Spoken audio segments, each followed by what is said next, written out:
अज़ीज़ तलबा इकराम, आज की इस वीडियो में हम जानेंगे कि जमात नहम उर्दू के MCQs कहाँ कहाँ से आते हैं और उनके नंबरों की तकसीम क्या है।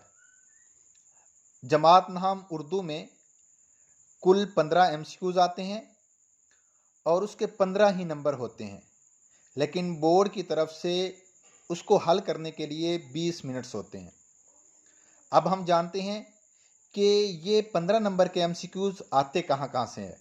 आप हमारी वीडियो को आखिर तक देखिएगा और अगर चैनल पर नए हैं तो ज़रूर सब्सक्राइब कीजिएगा।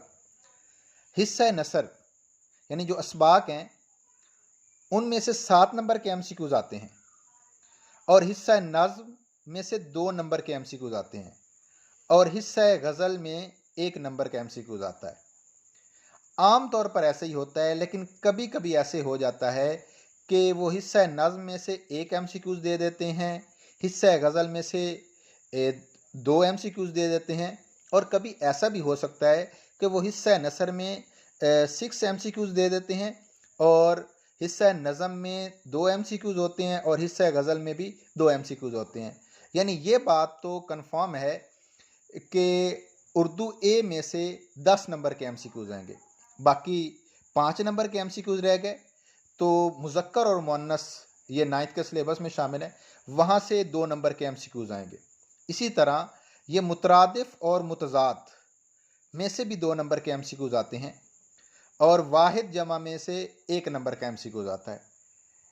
ये MCQs के नंबरों की तकसीम तो यही है, लेकिन कभी कभी ऐसा भी हो सकता है कि जो ग्रामर का पोर्शन है उसमें वाहिद जमा में से वो 2 नंबर के MCQs दे देते हैं।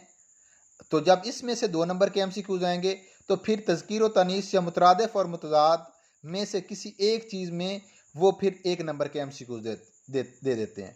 यानी कि ये बात तो कन्फर्म है कि उर्दू ए में से 10 नंबर के MCQs आते हैं, जिसकी आम तौर पर तकसीम यही है जो मैंने बता दी।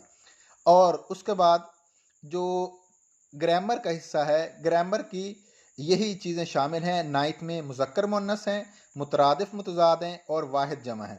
इनमें से 5 नंबर के MCQs आते हैं और इसकी नंबरों की तकसीम यही है। आम तौर पर कभी ऐसा होता है कि एक आध MCQs आगे पीछे हो जाता है। तो उम्मीद है कि आपको ये वीडियो पसंद आई होगी। हमारी अगली वीडियो का इंतज़ार कीजिएगा। अपना ख्याल रखिएगा। अल्लाह निगहबान।